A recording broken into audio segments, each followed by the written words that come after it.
All right, so we're diving into Booker T. Washington's Up from Slavery today. Yeah, it's an autobiography, but it really gives you a look at race relations and education and self-reliance. At a really, pivotal moment in American history. Yeah, And that exactly. makes you think about how relevant these themes still are. It really does, yeah. And especially as we're thinking about, thinking and acting locally, Right. how individuals can make a difference. Washington's experiences offer, a really unique perspective on that, don't they? So how does Up from Slavery connect to that whole think and act locally idea? Well, his journey starts with something that a lot of us take for granted now, right? Right. Education. Right. He was born into slavery, and he had this, burning desire to learn how to read. Even without teachers, without schools, he just really, really wanted to learn. It's pretty amazing how driven he was. Yeah. He just didn't let those circumstances dictate his future.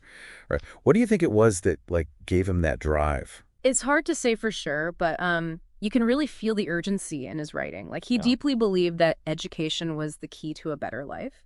And not just for himself, Yeah. but, for his whole community. That's a powerful thought. It's not just about personal gain, it's about lifting up the people around him, right? Hmm.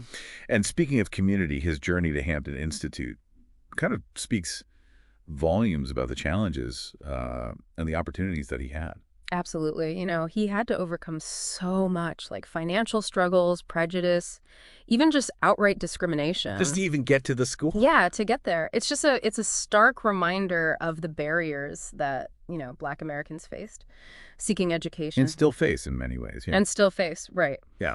But, at the same time, his time at Hampton really shows the power of people who create opportunities for others.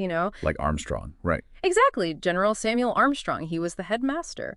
He recognized something in Washington and gave him the chance to learn and grow. That mentorship was like a turning point for Washington, don't you think? It seems like it really shaped his whole philosophy on education and leadership. Oh, yeah, definitely, yeah. Armstrong really instilled the importance of practical education in him, which we'll see becomes like the foundation for his work at Tuskegee. All right, so let's get into Tuskegee a bit. I mean, that's a story of building something from practically nothing, isn't it? What were some of the initial challenges that Washington faced when he was trying to get this school going?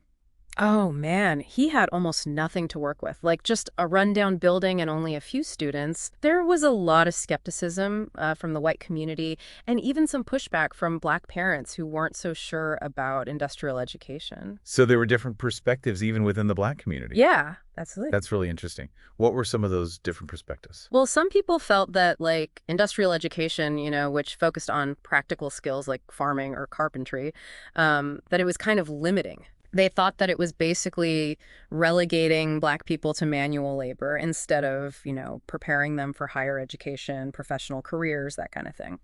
Sounds like a pretty complex issue with no easy answers. Yeah, yeah. What were Washington's arguments for industrial education then? He believed that in the South under Jim Crow, that economic self-sufficiency was the most realistic way for Black Americans to empower themselves. So it was about providing people with skills to create their own opportunities. Yeah, Their own land, to run businesses, to succeed in a system that was often working against them. Precisely, yeah. Mm. He argued that, having those practical skills would not only lead to economic independence, but it would also, earn them respect. From the white community? Yeah, from the white community, and ultimately that would pave the way for more equality socially and politically. There's a very think and act locally kind of element to that approach. For sure. Right. Yeah, empowering people to improve their lives and, by extension, the lives of their families and their communities. Absolutely. And a great example of that is, the story of the brick making at Tuskegee. Right. They failed 3 times before they actually figured out how to make good quality bricks. Yeah. But that process, the process itself was so valuable. Right. They ended up using those bricks to build new buildings on campus. Yeah. Right. So it wasn't just learning the trade. It was about contributing directly to the school. Exactly. And it went even further than that. They ended up selling the bricks to the surrounding white community. Wow. So it created this sense of economic cooperation. It's a tangible example Yeah. of bridging racial divides through economic interests. Yeah, it was a bold move for sure. Yeah. But it really shows Washington's faith in taking action Yeah. to change hearts and minds. And that's at the heart of thinking and acting locally, isn't it? It's about taking concrete steps Yeah, exactly. to address problems, create opportunities, build a better future. It's about realizing we don't have to wait for someone else to fix things, We can make a difference right here and now. And on that note, I think this is a good place to pause for a moment. We've covered a lot in this first part of our deep dive into Booker T. Washington's life and legacy.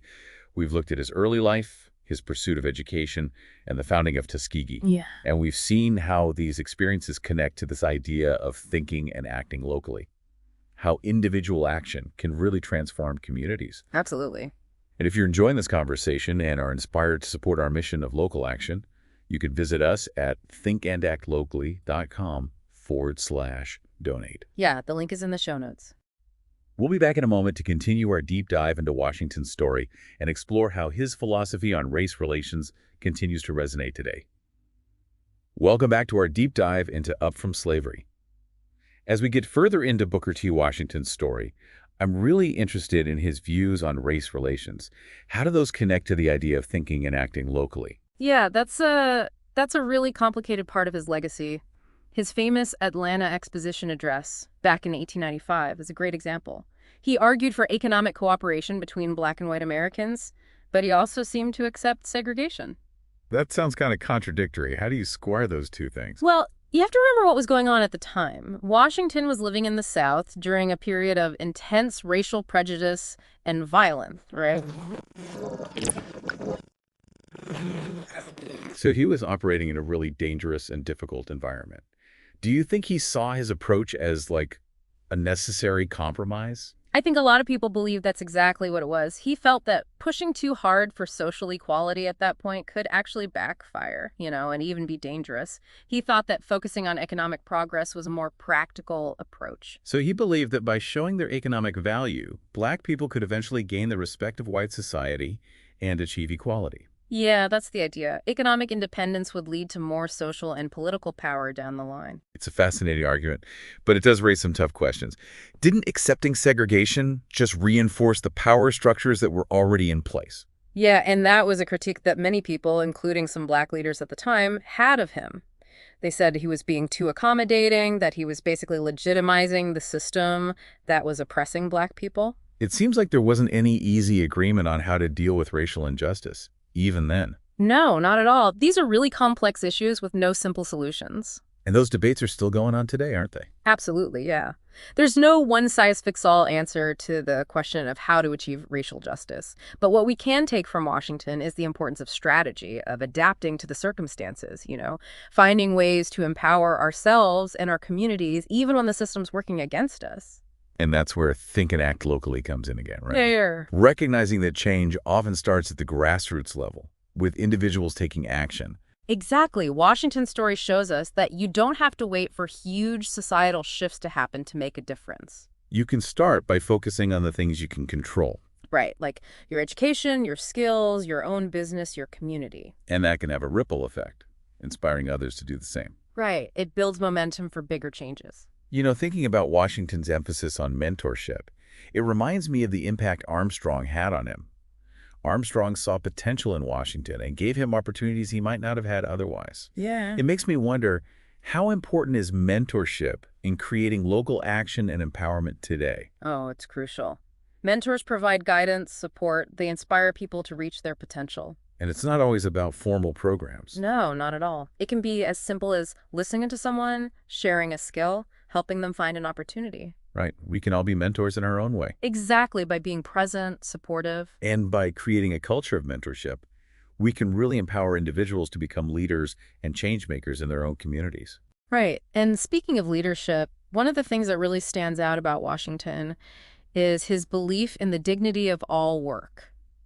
He was always emphasizing hard work, perseverance, taking pride in what you do. He wasn't afraid of manual labor. Not at all. He believed all work had value, deserved respect. Like farming, building, even cleaning. Yeah, and he instilled that in his students at Tuskegee, encouraged them to see their work as part of something bigger.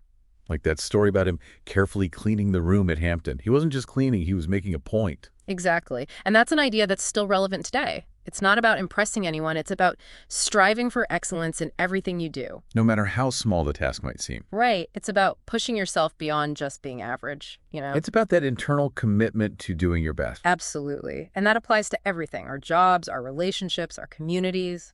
So how can we, put this into practice in our own lives? How can we embrace that idea of doing a common thing in an uncommon way? It starts with how we think about things, you know? Recognizing the potential for greatness in everything we do. Instead of just going through the motions, we should ask ourselves, how can I do this better? How can I make this exceptional? It's about being intentional, bringing purpose to even the everyday tasks. And it's about always trying to improve, not about being perfect right away, but always learning, growing. I like it. It's about the journey, not just the end result. And you know, it ties back into Washington's emphasis on education. For him, education wasn't just about facts and figures. It was about building character, skills, a mindset of excellence. He was a big believer in lifelong learning. Absolutely, always seeking new knowledge. Which brings us back to thinking and acting locally. How can we use what we know, our skills and passions, to make a difference where we live? Maybe it's volunteering, mentoring, or even just being more involved in local issues. Supporting local businesses, advocating for causes you believe in, just being a better neighbor. There are so many ways to make a difference. Big or small, the key is to find what you're passionate about and then take action. And do it with purpose, with excellence, with a commitment to making things better. That's a great point. It makes me think about how I can apply that to my own life. And I'm sure our listeners are feeling inspired too. We've covered so much in this part of our dive into Booker T. Washington. Yeah, we've talked about his views on race relations, his focus on mentorship, and his belief in the value of all work. If you're finding this conversation helpful and want to support our mission of empowering people to think and act locally, you can go to thinkandactlocally.com/donate. Yeah, the link's in the show notes. We'll be right back to wrap up our deep dive into Up From Slavery. Welcome back to the final part of our deep dive into Up From Slavery. You know, as we've been talking about Booker T. Washington's life, one thing that keeps sticking out to me is that idea of doing a common thing in an uncommon manner. Oh, yeah, that was a big thing for Washington. He really believed in, striving for excellence no matter what you were doing, even if it seemed small or insignificant. It reminds me of that story about him cleaning the room at Hampton.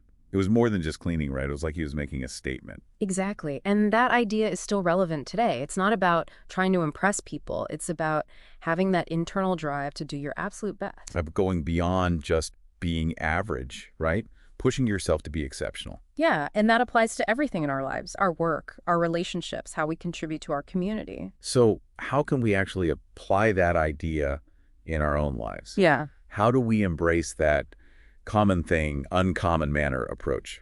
Well, I think it starts with how we think about things, you know, seeing the potential for doing something great in everything we do. Not just going through the motions. Right. Instead of just going through the motions, ask yourself, how can I do this even better? How can I make this really stand out?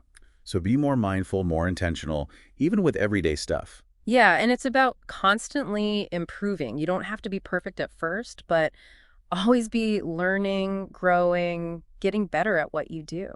I love that. It's not just about the end result, but the journey of getting there, right? Absolutely. And, you know, it connects back to how much Washington valued education. For him, it wasn't just about knowing things. It was about developing character, skills, a mindset of excellence. He was all about lifelong learning. Yeah, always looking for new knowledge and experiences. Which brings us back to our theme, thinking and acting locally. How can we use what we know, our skills, our passions, to make a difference right where we are? I mean, it could be volunteering, mentoring, even just getting more involved in local issues. Supporting local businesses, advocating for causes you care about, just being a more thoughtful neighbor. There are so many ways to contribute. Big or small. Mm-hmm. The important thing is finding what you're passionate about and taking action. And doing it with purpose, with excellence, with a commitment to making your community better. That's a really inspiring thought. It makes you want to step up and do something, doesn't it? Right. Yeah, and it's a great way to honor Booker T. Washington's legacy. His life and work are still so relevant today. They push us to be our best, to connect with others, and to make a positive impact on the world. As we wrap up our deep dive, I want to encourage everyone to think about what resonated with you most from Washington's story. What lessons will you take away? What actions are you inspired to take? Because it's not just about listening and learning. It's about turning that knowledge into action, into real change. And if you found value in this deep dive into Booker T. Washington's Up From Slavery, and you want to support our mission of empowering people to think and act locally, please visit thinkandactlocally.com/time. The link is in the show notes. Thanks for joining us on this journey, and we look forward to diving into another fascinating topic with you soon.